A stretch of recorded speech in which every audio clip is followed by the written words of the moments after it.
Hello guys, इस video में हम गैस्ट्रोइंटेस्टाइनल इन्फेक्शंस के बारे में पढ़ेंगे और इसमें हम कवर अप करेंगे टाइफाइड फीवर को। गाइस, अगर हम इंटेस्टाइनल इन्फेक्शन के डेफिनेशन को समझे तो ये एक ऐसा ग्रुप ऑफ डिजीज़ है जो ट्रांसमिट होता है, जो फैलता है थ्रू फीकल ओरल। ओके, तो फीकस और ओरल, या हम बोल सकते हैं कंटामिनेशन वाटर और फूड के थ्रू ये इंटेस्टाइनल इन्फेक्शन फैलता है। ओके, इंटेस्टाइनल इन्फेक्शन इसलिए बोला गया है क्योंकि इसके जो माइक्रोब्स होते हैं या जो बैक्टीरिया होते हैं, ओके, जो पॉजिटिव एजेंट होते हैं, वो इंटेस्टाइन के एरिया में आते हैं और वहाँ वो इन्फेक्शन स्प्रेड करते हैं, वहाँ वो मल्टीप्लाई करते हैं और ब्लड के थ्रू ट्रांसमिट होते हैं। देखिए, टाइफाइड फीवर को एंट्रिक फीवर भी बोला जाता है। ओके, ये एक एक्यूट इन्फेक्शियस डिजीज़ है और ये कैसे कॉज होता है, क्या कारण होते हैं कि टाइफाइड फीवर होने के। ओके, देखिए, इसका एटियोलॉजिकल फैक्टर होता है सैल्मोनेला टाइफी। ओके, ये पॉजिटिव एजेंट होता है, ये ग्राम नेगेटिव बैक्टीरिया है। ओके, इसकी फैमिली है एंटेरोबैक्टीरियल। इसका जो सोर्स ऑफ इन्फेक्शन होता है वो दो होते हैं सोर्स ऑफ इन्फेक्शन जिससे वो फैलता है। पहला होता है सिक पीपल, जो बीमार लोग होते हैं उनसे वो फैलता है, और दूसरा होता है बैक्टीरिया कैरियर। ओके, जो इस बीमारी को कैरी करते हैं। तो इसका source of infection sick people हो गए और बैक्टीरिया कैरियर। ओके, सबसे जो मेन सोर्स ऑफ इन्फेक्शन अगर ये दोनों में देखें तो वो होता है क्रॉनिक बैक्टीरिया कैरियर। ये मेन रिजर्वायर होते हैं इन्फेक्शन के। गाइस, आइए अब हम समझने की कोशिश करते हैं pathogenesis of Salmonella. Okay, Salmonella bacteria कैसे स्प्रेड होता है, कैसे टाइफाइड फीवर कॉज होता है, उसका मैकेनिज्म समझते हैं। देखिए, जब कोई भी कंटामिनेटेड फूड और वाटर को कंज्यूम करते हैं हम, जिसमें सैल्मोनेला बैक्टीरिया होता है, वो वहाँ से कहाँ जाता है। ओके, जब कंज्यूम करते हैं तो वहाँ से वो जीआईटी में जाता है, स्मॉल इंटेस्टाइन में जाता है, फिर वहाँ से वो ब्लड में चले जाता है। ओके, तो अब देखिए, जब बैक्टीरिया ब्लड में गया तो उसको बोलेंगे बैक्टीरेमिया। ठीक है, बैक्टीरेमिया मतलब बैक्टीरिया ब्लड में चला गया है। ठीक है, जब यहाँ हम ब्लड टेस्ट करेंगे तो हमें बैक्टीरिया मिल जाएगा। ठीक है, तो ये पहला इनिशियल बैक्टीरेमिया होगा, पहली बार बैक्टीरिया ब्लड में गया। ब्लड में क्या होता है, डब्ल्यूबीसी होता है। डब्ल्यूबीसी उस बैक्टीरिया को लेके जाएगा रेटिकुलो एंडोथेलियल सिस्टम में, मतलब कि लीवर स्प्लीन में। वहाँ वो बैक्टीरिया मल्टीप्लाई करेंगे, और मल्टीप्लाई करेंगे तो ऑफकोर्स उस लीवर और स्प्लीन में भी डैमेज करेंगे। तो लीवर में होगा फोकाई ऑफ नेक्रोसिस और स्प्लीन में होगा स्प्लीनोमेगैली, मतलब स्प्लीन की साइज बढ़ जाएगी। फिर वहाँ से वो दोबारा ब्लड में जाएंगे। देखिए, दूसरी बार भी ब्लड में जा रहे हैं, वो ब्लड में जाके वो गॉल ब्लैडर या जो पेयर पैचेस हो गए, ओके, बिलियरी सिस्टम हो गया या लिम्फेटिक सिस्टम हो गया, तो जो भी सिस्टम रहेंगे, लिम्फेटिक सिस्टम, ये सब वहाँ जाएंगे, वहाँ भी मल्टीप्लिकेशन कॉज करेंगे, वहाँ भी उस पार्ट को डैमेज करेंगे। जैसे पेयर पैचेस में क्या डैमेज करेंगे, पेयर पैचेस में ऑफकोर्स उसका हाइपरप्लासिया करेंगे, उसकी साइज़ बढ़ जाएगी पेयर पैचेस की। फिर धीरे धीरे पेयर पैचेस में नेक्रोसिस, अल्सरेशन, परफोरेशन, ये सब देखने मिलेगा।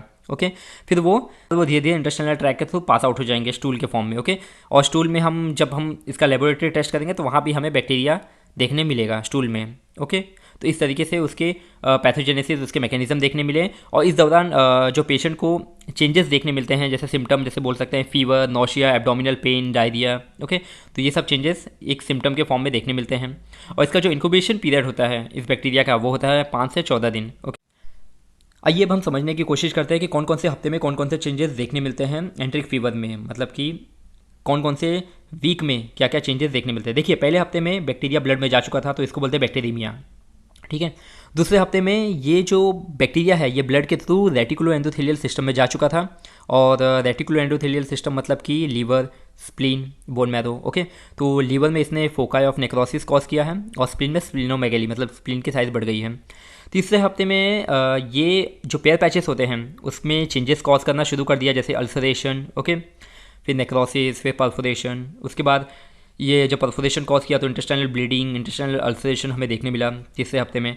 चौथे हफ्ते में ये क्रॉनिक स्टेज में आ गया, मतलब कि ये जो बैक्टीरिया होता है ये ब्लड में जाके ये गॉल ब्लैडर में चला गया है, गॉल ब्लैडर में इसने कॉलोनाइज कर लिया है और वहाँ वो मल्टीप्लाई करना शुरू कर दिया है। पेशेंट उस टाइम कैरियर बन जाता है, क्रॉनिक कैरियर, और वो एक सोर्स बन जाता है इन्फेक्शन का, तगड़ा सोर्स। और वो ये जो क्रॉनिक इन्फेक्शन होता है इसमें क्या क्या चीज़ें इन्वॉल्व होने लगती हैं, जैसे कि इसमें इन्वॉल्व होती है जॉइंट्स, बोन, मेनिंजेस और बहुत सारे अदर साइट्स होते हैं। तो ये रहे कुछ हफ्ते में, 4 हफ्तों में क्या क्या चेंजेस हमें देखने मिले।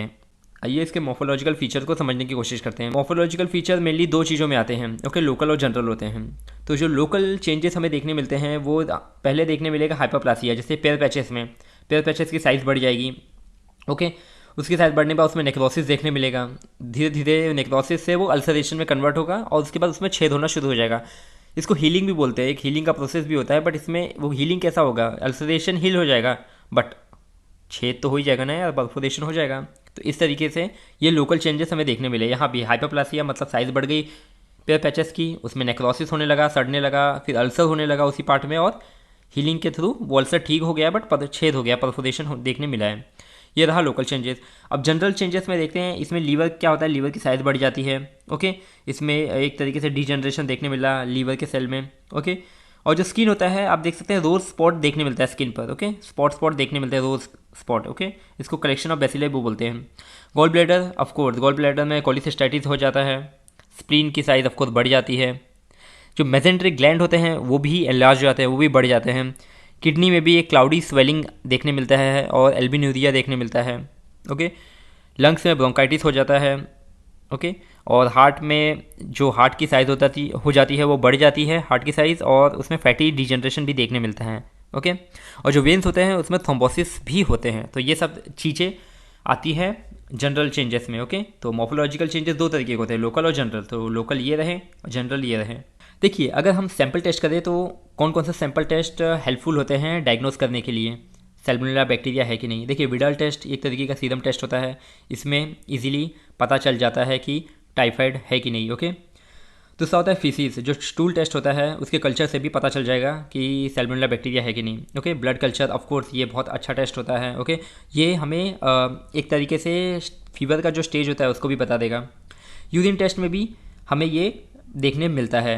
यूरिन टेस्ट भी एक इंपॉर्टेंट टेस्ट होता है सैल्मोनेला को डायग्नोस करने के लिए। और कुछ केसेस में बोन मैरो टेस्ट भी, या जो बोन मैरो का सैंपल होता है वो उसके कल्चर भी हेल्पफुल होते हैं डायग्नोस करने के लिए। देखिए, इसका कुछ कॉम्प्लिकेशन देखिए तो दो कॉम्प्लिकेशन देखने मिलते हैं, इंटेस्टाइनल और एक्स्ट्रा इंटेस्टाइनल। मतलब कि पहला होता है इंटेस्टाइन में चेंजेस देखने मिलेंगे और दूसरा होता है इंटेस्टाइन के बाहर चेंजेस देखने मिलेंगे। देखिए, इंटेस्टाइन में क्या देखने मिलेगा, ऑफकोर्स ब्लीडिंग, इंटेस्टाइन में ब्लीडिंग देखने मिलेगा और इंटेस्टाइन में परफोरेशन भी देखने मिलेगा, छेद वेद हो जाएगा इंटेस्टाइन में। ओके, पोर्ट हो जाएंगे। एक्स्ट्रा इंटेस्टाइनल मतलब इंटेस्टाइन के बाहर क्या क्या देखने मिलेगा, ब्रोंकोनिमोनिया देखने मिलेगा। ओके, और जो इंट्रामस्कुलर एब्सेस होता है, जो पस हो जाते हैं ओके मसल के बीच में, वो देखने मिलेगा। जो हार्ट में क्या चेंजेस देखने मिलेगा, पेरिकॉन्ट्राइटिस देखने मिलेगा ओके पस के फॉर्म में, और along with osteomyelitis, arthritis, cystitis, ये सब चेंजेस हमें देखने मिलेंगे एक्स्ट्रा इंटेस्टाइनल केस में। ये सब कॉम्प्लिकेशंस हुए टाइफाइड फीवर के। इसका प्रोग्नोसिस कुछ हद तक फेवरेबल है, अच्छा प्रोग्नोसिस है, और डेथ इस केस में होती है 1 से 3%। और इसका जो डेथ भी होता है, जो मेन कॉम्प्लिकेशन होता है जिस कारण से डेथ होता है वो होता है इंटेस्टाइनल। ओके, इंटेस्टाइनल कॉम्प्लिकेशन के कारण ही डेथ होती है। आइए इसके कुछ ट्रीटमेंट के बारे में समझने की कोशिश करते हैं। देखिए, इसका सबसे बेस्ट ट्रीटमेंट होता है ऑफकोर्स एंटीबायोटिक। देखिए, प्रिवेंटिव मेजर तो बहुत इंपॉर्टेंट होता है कि देखिए ये स्प्रेड होता है contaminated food and water okay faecal route के थ्रू, तो आप हाइजीन मेंटेन रखिए, ये इसका प्रिवेंटिव मेजर हुआ। अगर हम इसके ट्रीटमेंट के बारे में अगर एक्चुअल में समझें तो एंटीबायोटिक बेस्ट होता है, बट आजकल कुछ एंटीबायोटिक रेजिस्ट हो चुके हैं। ओके, तो इसमें जो मोस्ट कॉमन एंटीबायोटिक अगर हम देखें जो यूज़ होता है ट्रीटमेंट के लिए वो होता है सिप्रोफ्लॉक्सासिन और सिफ्ट्राइक्सोन। ओके, तो ये एंटीबायोटिक बहुत कॉमनली यूज़ होते हैं, और भी अदर एंटीबायोटिक होते हैं। बट अगर हम एंटीबायोटिक के अलावा भी अगर देखें तो जो पेशेंट, अब देखो ये डायरिया इस कंडीशन में होता है, ठीक है, तो उसको वाटर लॉस हो जाएगा, डिहाइड्रेशन होगा पेशेंट को, तो उस डिहाइड्रेशन को रोकने के लिए हमें पेशेंट को रिहाइड्रेट करते रहना पड़ेगा। मतलब कि उसके पानी या जो सलाइन होता है उससे चढ़ाते रहना पड़ेगा। ओके, तो प्रॉपर अमाउंट में उसको वाटर ड्रिंक करना चाहिए, ठीक है, और ज़्यादा अगर उसका वाटर लॉस हो गया तो उसको ड्रिप चलाना बहुत ज़रूरी होता है। और कुछ केसेस में अगर इंटेस्टाइन में परफोरेशन ज़्यादा हो गया या कुछ प्रॉब्लम हो गई इंटेस्टाइन में तो सर्जरी की भी ज़रूरत होती है।